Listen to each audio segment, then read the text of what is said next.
It was a moonless night in the Virunga conservation area. The African tropical rainforest, usually a place of vibrant sounds, was now submerged in a heavy silence. A rare pause before dawn would bring new chaos. In that profound stillness, the law of the wild was absolutely established. Humans on one side, and the great primate kingdom on the other. Park Ranger Elara had dedicated 2 decades to studying and protecting those very laws. She lived in a small wooden cabin, where she believed the door represented the inviolable boundary.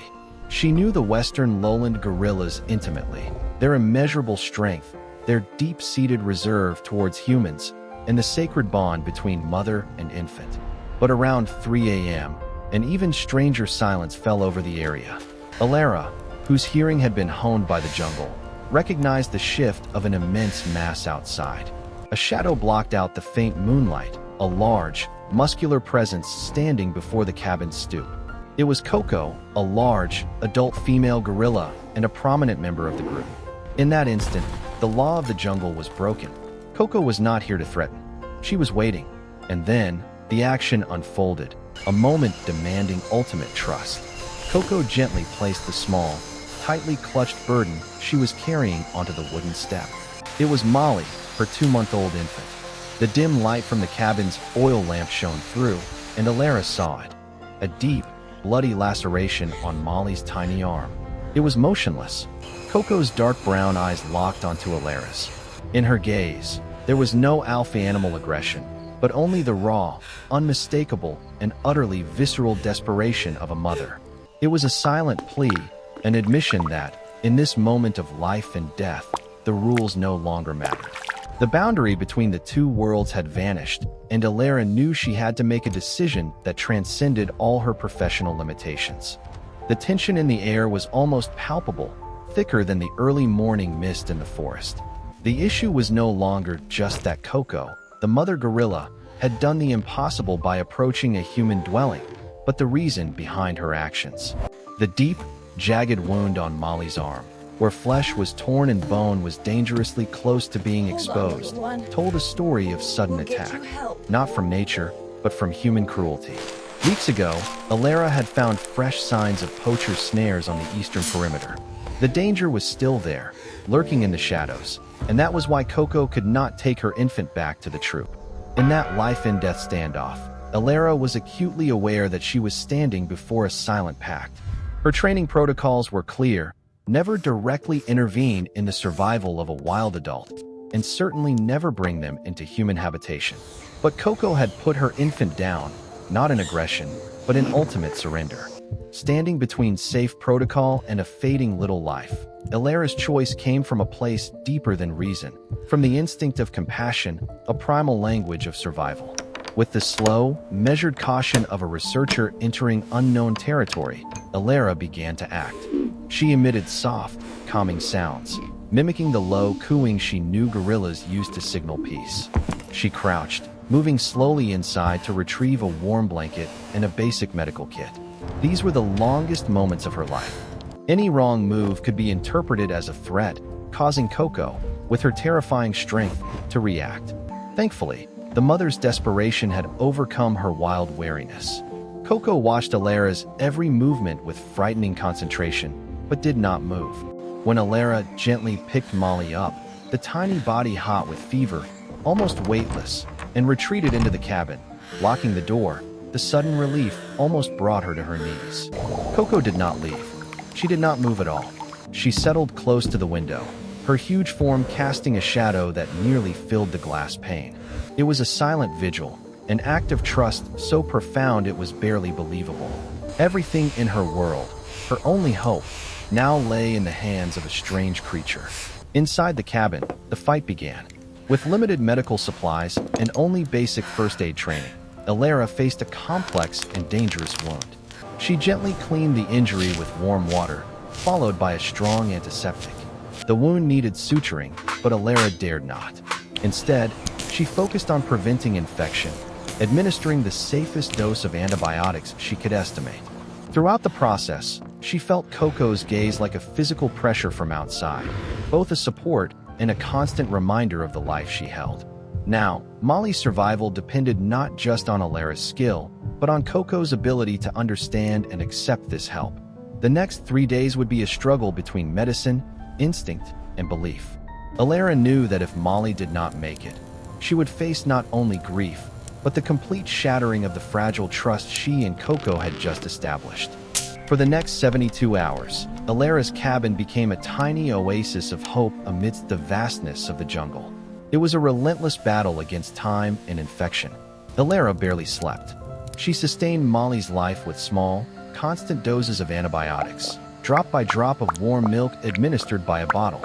Molly's weight was tragically little, the heat from the fever making the tiny body feel like a small, smoldering fire. Each time she cleaned and changed the bandage was a nerve-wracking challenge, as she feared one small slip could let the baby slip away.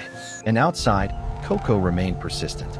She never roared, thumped her chest, or damaged property, a behavior completely contrary to the fierce instinct of a mother gorilla protecting her child. She simply sat there, a great and static geometric mass, watching through the small window. This was the most vivid proof of the species' superior intelligence and ability to assess complex situations. This brings us to a lesser-known truth. Studies have shown that gorillas are capable of profound empathy and possess extremely complex family relationships. The bond between Koko and Molly was not merely biological instinct. It was a social, emotional connection built through tireless care. Koko's acceptance of Elara's help, a human, was not a random act, but the highest calculation of survival. She placed her trust in Elara based on her keen observation of the ranger's non-threatening nature. The communication between the two creatures, now separated by a pane of glass, became entirely nonverbal. When Elara cleaned Molly's wound, she often looked up. Koko would nod slightly or emit a low, deep hum, as if understanding the necessity of the temporary pain. When Molly struggled with seizures, Koko would lean her head against the window edge, almost panting. And when the baby finally managed to swallow a bit of milk, Elara could notice a fleeting relaxation in Koko's shoulders. The decisive change came at the dawn of the third day. As Elara was preparing the morning dose of medicine, Molly stirred.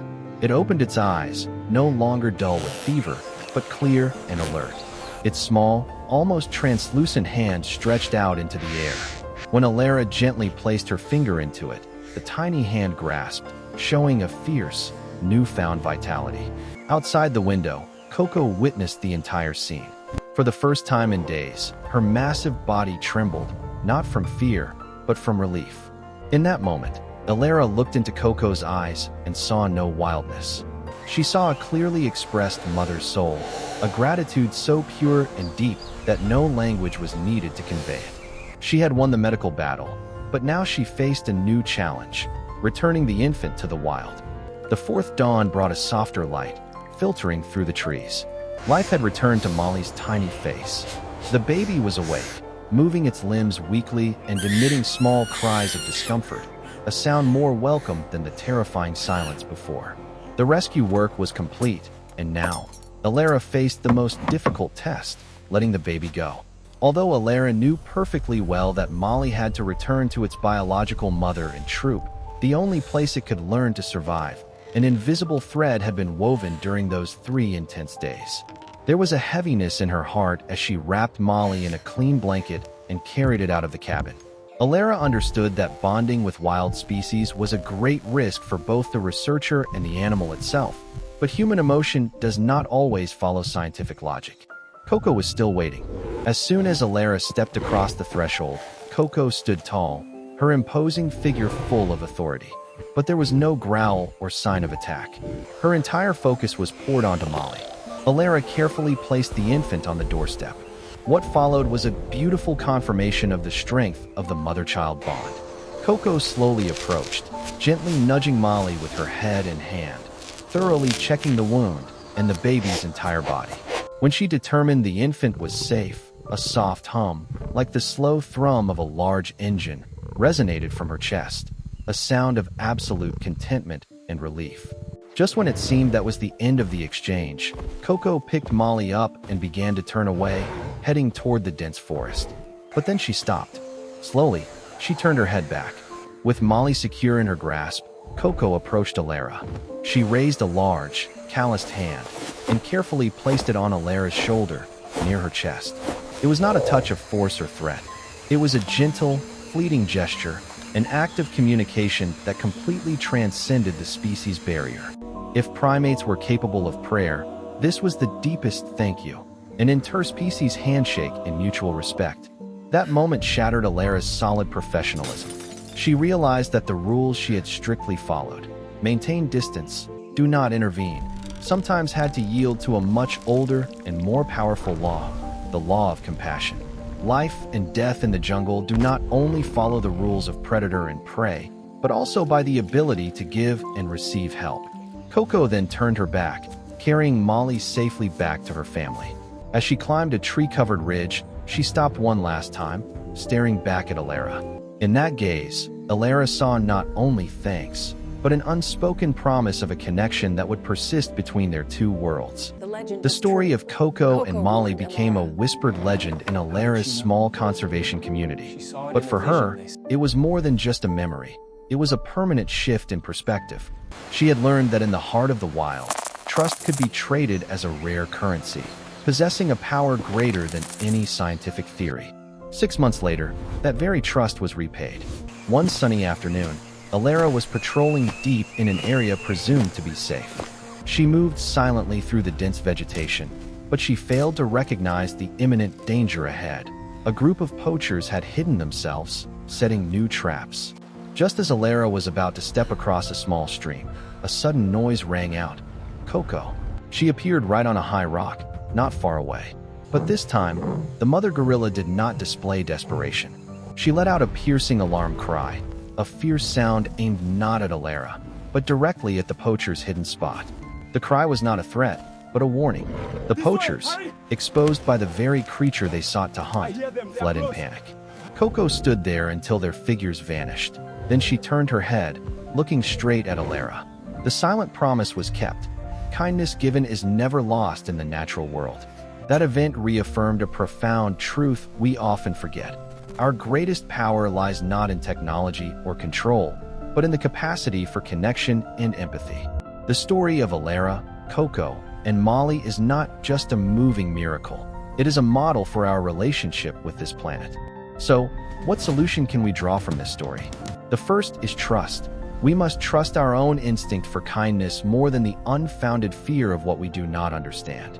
Survival is not a zero-sum game, but a complex network of cooperation. The second is connection.